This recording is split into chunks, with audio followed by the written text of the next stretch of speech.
नमस्कार, मैं डॉक्टर प्रतिभा आप सबका स्वागत करती हूँ अपने यूट्यूब चैनल पर। आज मैं आपसे एड़ी के दर्द के बारे में या जिसे हम हील पेन कहते हैं उस बारे में डिस्कस करूँगी। ये किन कारणों से होता है और इसमें आप क्या लक्षण महसूस कर सकते हैं और साथ ही आप बिना किसी स्टेरॉइड के लिए हुए या बिना किसी इंजेक्शन को लिए हुए आप होम्योपैथी की मदद से इस दर्द में आप कैसे आराम पा सकते हैं, इस दर्द को आप पूरी तरह से कैसे ठीक कर सकते हैं। जो एड़ी का दर्द होता है या हील पेन होता है वो कई कारणों से हो सकता है, जिसे हम अपनी मेडिकल टर्म्स में कैल्केनियर स्पर भी कहते हैं या हील पेन कहते हैं या हील स्पर कहते हैं। मतलब आपकी जो एड़ी की हड्डी होती है जिसे हम कैल्केनियम बोन कहते हैं, जब उसमें किसी तरह की ओवर ग्रोथ हो जाती है या किसी तरह का कैल्शियम का डिपोजिशन होने लगता है या साधारण भाषा में आप समझ सकते हैं कि आपकी एड़ी की हड्डी बढ़ जाती है, तो उस वजह से भी आपको एड़ी का दर्द महसूस हो सकता है। या फिर दूसरा कारण होता है प्लांटर फैसाइटिस। आपके फुट के नीचे या पैर के तलवे में एक झिल्ली पाई जाती है जिसे हम प्लांटर फेशिया कहते हैं।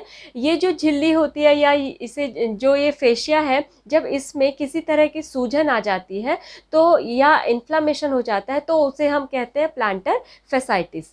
या फिर जो अगला कारण होता है टेंडो एक्किलिस लिगामेंट का में सूजन आना। मतलब आपकी जो एड़ी होती है, मतलब हील बोन होती है, उसमें आप पीछे की ओर एक टेंडन होता है जो आपकी हील बोन से जुड़ा होता है। उस टेंडन को टेंडो एक्किलिस कहते हैं। जब इस टेंडन में किसी तरह का इन्फ्लामेशन आ जाता है या सूजन आ जाती है तो उसे भी एक कारण माना जाता है हील पेन का या एड़ी में दर्द होने का। तो अगर आप एड़ी में दर्द महसूस करते हैं या आपको एड़ी की अंदर की सतह दर्द महसूस होता है या एड़ी के पीछे की ओर दर्द महसूस होता है या उसके अगल बगल आपको दर्द महसूस हो रहा है, तो सबसे पहले आपको अपना एक सिंपल इन्वेस्टिगेशन करवाना है जिसे हम एक्सरे कहते हैं, या एंकल का आपको एक्सरे करवाना है। उसमें आपको इसका कारण पता चल जाएगा कि आपको किस वजह से एड़ी का दर्द हो रहा है। या तो आपकी हड्डी बड़ी है जिसे हम कैल्केनियर स्पर कहते हैं, या फिर आपको प्लांटर फेशियाटिस की प्रॉब्लम है, मतलब आपकी जो पैर की जो झिल्ली है उसमें किसी तरह की सूजन है, या टेंडो एक्किलिस लिगामेंट में सूजन आया है। तो सबसे पहले आप इन्वेस्टिगेशन करवाइए और उसके बाद ही अपना ट्रीटमेंट आप स्टार्ट कीजिए। अब मैं बात करूंगी कि जो एड़ी का दर्द है वो किन कारणों से ज़्यादा देखा जाता है या क्या उसके ऐसे रिस्क फैक्टर्स होते हैं। सबसे ज़्यादा जो कॉमनली देखा जाने वाला रिस्क फैक्टर होता है इसका, अगर आप पुअर फिटिंग के शूज़ पहनते हैं या चप्पल पहनते हैं या स्लीपर्स पहनते हैं, मतलब अगर आपकी चप्पल या शूज़ काफ़ी ज़्यादा टाइट है या काफ़ी ज़्यादा लूज़ है तो उस वजह से भी आपको एड़ी में दर्द महसूस हो सकता है। या फिर आपकी जो चप्पल है उसके प्रकार पर भी डिपेंड करता है, मतलब आप किस तरह की चप्पल या शूज़ यूज़ कर रहे हैं, उनका सोल कैसा है, मोटा है या पतला उनका सोल है, उस पर भी ये डिपेंड करता है। या आप किस तरह से चलते हैं, आपके चलने के पोस्चर पर भी डिपेंड करता है, आप किस तरह से अपने कदमों को लेते हैं, किस तरह से अपने स्टेप्स आप लेते हैं, इस पर भी ये डिपेंड करता है। या फिर महिलाओं में ये पुरुषों की तुलना में सबसे ज़्यादा देखा जाता है, क्योंकि जो महिलाएं होती हैं उनका खड़ा रहकर काम करना ज़्यादा रहता है। उनका जो काम होता है या घर का या किचन का या अन्य जो उनके काम होते हैं, या जो वर्किंग वुमेंस भी होती हैं उनमें भी ये एड़ी का दर्द होता है, क्योंकि ज़्यादा देर वो खड़े रहकर काम करती हैं। या फिर उन लोगों में जो फैक्ट्रीज़ में या किसी अन्य जगह ऐसे काम करते हैं जहाँ खड़े रहकर उनको काम करना पड़ता है, तो उस वजह से आपकी हील पर या आपके जो एड़ी की हड्डी है उस पर प्रेशर पड़ता है, उससे भी आपको हील पेन महसूस हो सकता है। या फिर एथलीट्स में, मतलब जो स्पोर्ट्स पर्सन होते हैं उनमें भी एड़ी का दर्द देखने को मिलता है। और साथ ही टीनेजर्स, मतलब बच्चों में भी एड़ी का दर्द कॉमनली देखने को मिलता है, क्योंकि जो उनकी एड़ी की हड्डी होती है, उनकी जो हील बोन होती है वो मैच्योर नहीं हो पाती है इतनी जल्दी। तो उस वजह से भी जब वो ऐसे कुछ गेम्स खेलते हैं जिसमें ओवर एक्सर्शन हो जाता है या प्रेशर ज़्यादा पड़ता है उनकी हड्डी पर, तो उनको एड़ी का दर्द महसूस होने लगता है। या फिर आप डायबिटिक पर्सन हैं या फिर आपको थायराइड की प्रॉब्लम है, तो उन लोगों में भी एड़ी का दर्द ज़्यादा देखने को मिलता है। तो सबसे पहले आपको ये पता लगाना ज़रूरी है कि आपको जो एड़ी का दर्द है वो किस कारण से हो रहा है। इन बातों पर आपको ध्यान देना बहुत ज़रूरी होता है। अब मैं बात करूँगी कि एड़ी का दर्द आपको कैसा महसूस होता है। जो पेशेंट्स होते हैं वो महसूस करते हैं कि जब वो सोने के बाद उठते हैं या फिर रेस्ट की पोजीशन के बाद जब अपना पहला कदम वो ज़मीन पर रखते हैं और चलने की कोशिश करते हैं, तो उनका जो फर्स्ट स्टेप होता है, मतलब पहला जो उनका कदम होता है, तो उनको काफ़ी ज़्यादा दर्द महसूस होता है, पेनफुल कंडीशन होती है। उनको ऐसा महसूस होता है जैसे चाकू से कोई घोंपता है पैर को, इस तरह का वो पिंचिंग पेन महसूस करते हैं।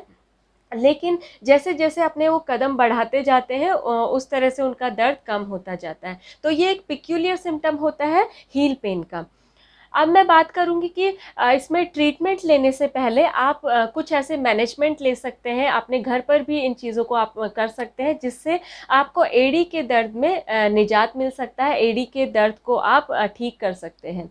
तो सबसे पहले अगर आप ऐसी कोई चप्पल या ऐसी कोई स्लीपर्स पहनते हैं जो ज़्यादा लूज़ हैं या ज़्यादा टाइट है, तो उनको चेंज कीजिए। साथ ही पतले सोल वाली जो चप्पल होती है उनको आप बिल्कुल यूज़ मत कीजिए, क्योंकि जो पतला सोल होता है बिल्कुल पापड़ जैसा पतला होता है, तो उस वजह से जो आपका एड़ी है, मतलब आपका पैर है, वो जब ज़मीन पर टच होता है तो उसमें कोई अंतर नहीं होता है आपने चप्पल पहनी है या नहीं पहनी है। वो हार्ड सरफेस पे चलने से आपकी एड़ी पर प्रेशर देता है और उसमें सूजन लेकर आता है।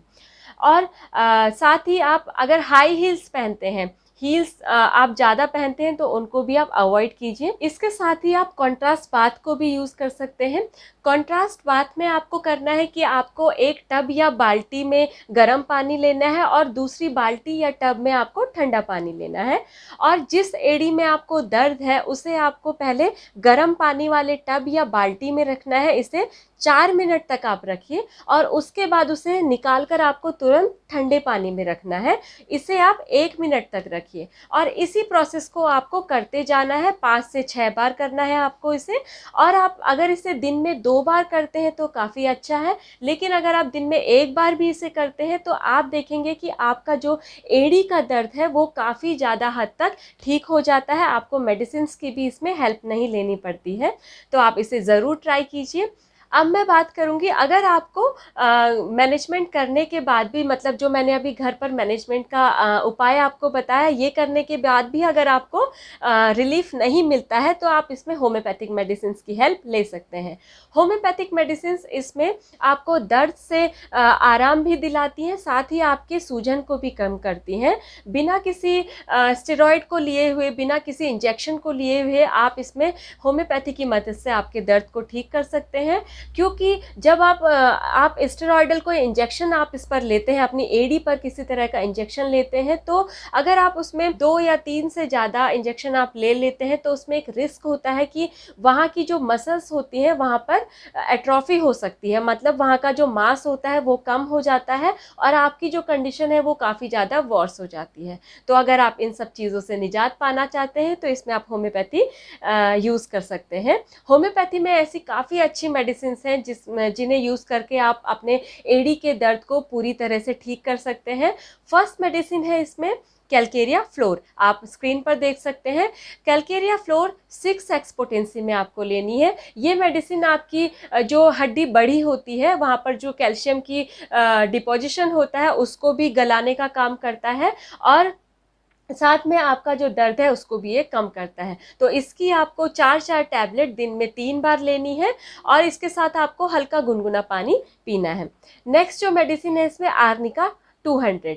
आर्निका होम्योपैथी की बेस्ट पेन किलर मेडिसिन मानी जाती है। अगर आपकी एड़ी में दर्द है, सूजन है और आपको चलने में काफ़ी ज़्यादा दिक्कत महसूस होती है तो उसमें आर्निका बहुत अच्छा असर दिखाती है।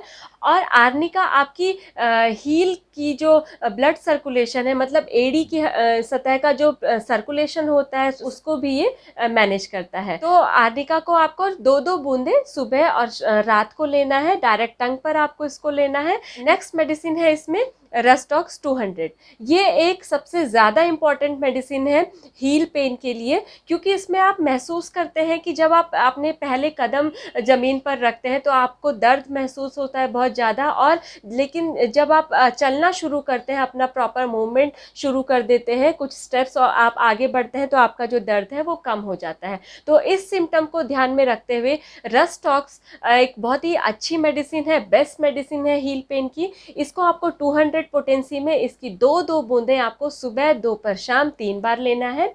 नेक्स्ट मेडिसिन है आपकी रूटा 200। रूटा भी एक लिगामेंट इंजरी के लिए या लिगामेंट पेन की बहुत अच्छी मेडिसिन होती है। अगर आपको टेंडो एक्यूलिस लिगामेंट में स्वेलिंग की वजह से भी दर्द है तो उसमें भी आप इसे यूज़ कर सकते हैं। इसकी आपको 200 पोटेंसी में ही इसकी 2-2 बूंदें आपको सुबह और शाम 2 बार लेनी है। इन चारों मेडिसिन को आपको 2 से 3 महीना यूज़ करना है। आपको इसके काफ़ी अच्छे रिजल्ट्स देखने को मिलेंगे और आपका जो एड़ी का दर्द है वो पूरी तरह से ठीक हो जाएगा। तो आज की वीडियो में इतना ही। अगर आपको वीडियो बेनिफिशियल लगा है तो इसे ज़रूर शेयर कीजिए, क्योंकि काफ़ी कॉमनली आजकल देखने को मिल रहा है। साथ ही मेरे वीडियोस को लाइक कीजिए, और अपने हेल्थ रिलेटेड अगर इश्यूज़ आप मुझसे डिस्कस करना चाहते हैं तो आप मुझे कमेंट सेक्शन में मैसेज भी कर सकते हैं, या फिर आप मेरे सोशल मीडिया लिंक्स पर भी मुझे मैसेज कर सकते हैं, जिसका डिटेल मैंने डिस्क्रिप्शन बॉक्स में दिया है। धन्यवाद।